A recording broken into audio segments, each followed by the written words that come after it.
Ya, ini kan keluhannya kan lebih baik mati saja. Bayangkan kondisi seorang perempuan lebih memilih mati daripada hidup. Lebih baik mati saja. Ini kan sudah dalam keadaan depresi berat.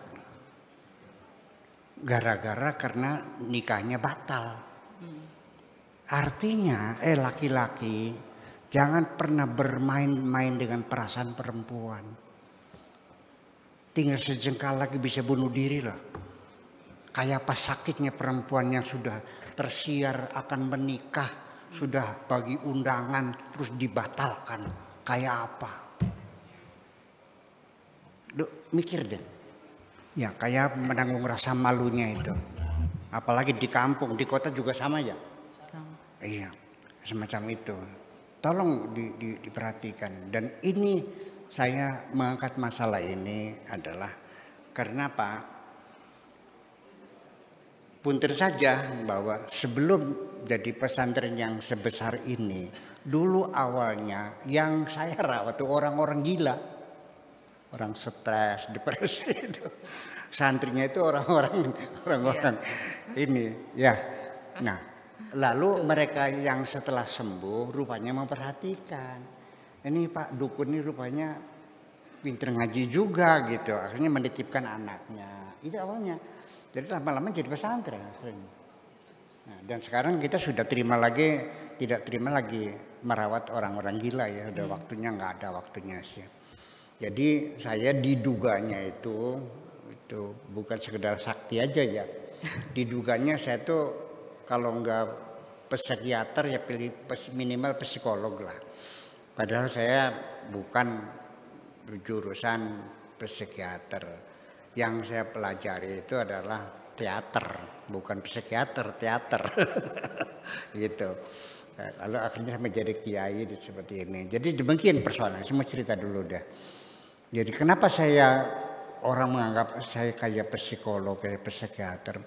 Saya itu dulu hanya modal karena secara kebetulan bersahabat dengan seorang teman namanya Profesor Dr. Salim Ammar di Tunisia. Dia itu dokter psikiater khusus Presiden Tunisia, Habib Bourguiba. Dia dokter khususnya. Namanya Profesor Dr. Salim Ammar. Awalnya kita kenalan dengan beliau itu karena beliau dapat undangan untuk seminar di Pakistan. Syaratnya membuat makalah isinya tentang kesehatan rumah tangga umat Islam, kesehatan rumah tangga, kesehatan psikologi rumah tangga keluarga muslimah, itu temanya. Tetapi persyaratannya itu ditulisnya dengan bahasa Arab atau bahasa Inggris. Dianya nggak bisa bahasa Arab, nggak bisa bahasa Inggris, bisanya hanya bahasa Perancis. Karena di tamatan Sorbonne. Akhirnya saya diminta tolong buatkan makalahnya. Saya dibawa ke kamar perpustakaannya, saya suruh baca, saya tulis. Berangkatlah dia dan dibacakan di seminar internasional, mendapat A+, penghargaan, ya, makalah terbaik. Nah, begitu pulang saya dipanggil sambil nunjuk, kamu pinter ya. Saya bilang baru tahu loh. Jadi itulah awal dari persahabatan saya dengan seorang psikiater, sehingga saking akrabnya saya sering setiap hari sambil ngobrol duduk di tengah dia melakukan diagnosa terhadap orang-orang yang sakit itu. Dan saya juga dipersilakan untuk baca buku-buku yang dimiliki. Jadi mungkin sama seperti kuliah juga ya. Ya. Jadi apa namanya itu stasi ya. Koas ya. Iya, gitu. Nah, jadi artinya bahwa akhirnya ternyata terjadi di Kertasmaya perempuan minum begon karena gara-gara calonnya ketangguhan berselingkuh, ya kan? Nah itu Tapi untung nggak mati ya, tertolong, diimpus lagi, keluar lagi racunnya, nggak jadi mati. Cuma ya ada sedikit suaranya agak pelo jadinya, gitu. Nggak usah sebutin namanya. Nah itulah makanya saya nasihati seperti ini, termasuk juga engkau menjadi dungu apabila engkau bersedih hati hanya untuk menangisi seorang yang dulu pernah engkau cintai. Padahal yang engkau tangisi dalam keadaan sedang bersenang-senang dengan kekasih barunya. Goblok lu. Ya ngapain nangisi orang dia lagi senang-senang kok. Nah kemudian juga saya nasihatkan kepada anak perempuan yang mencoba bunuh diri itu. Kamu jangan putus asa, jangan sedih. Malah kamu harus bersyukur kepada Allah. Tuhanmu sayang sekali kepadamu.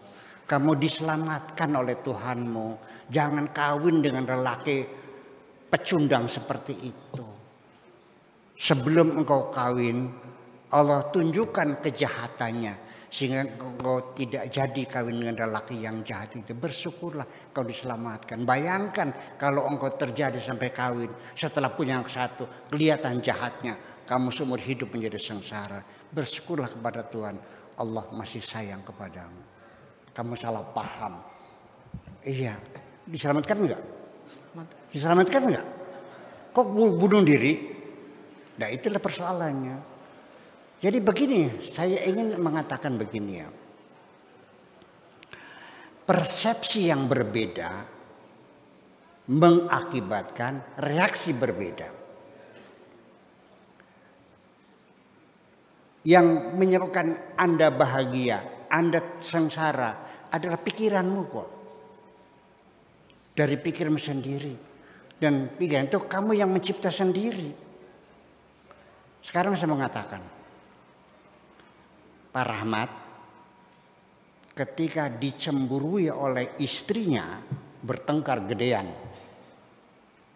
Betul nggak?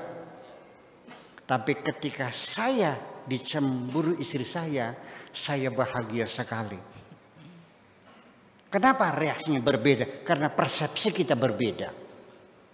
Kenapa Anda jadi marah? Karena Anda melihat kecemburuan adalah kecurigaan. Tapi bagi saya, kecemburuan adalah rasa takut kehilangan. Paham nggak? Ya senang dong. Berarti istri saya cinta saya dong. Iya, marah-marah banting pintu. Oh, jadi dia cinta saya. Takut kehilangan. Itu persoalannya. Pacarnya berselingkuh. Apakah ini sebagai nikmat Allah atau sebagai musibah? Persepsi yang menentukan. Makanya kita mengolah jiwa, mengolah paradigma, mengolah persepsi dalam pikiran kita itu perlu menjadi satu kajian-kajian kita. Karena bagaimanapun kualitas kebahagiaanmu sangat ditentukan dengan kualitas pikiranmu juga pada akhirnya. Paham nggak kira-kira? Iya, jadi jangan salah mikir. Iya, yang buat kamu sengsara adalah sengsara kamu sendiri.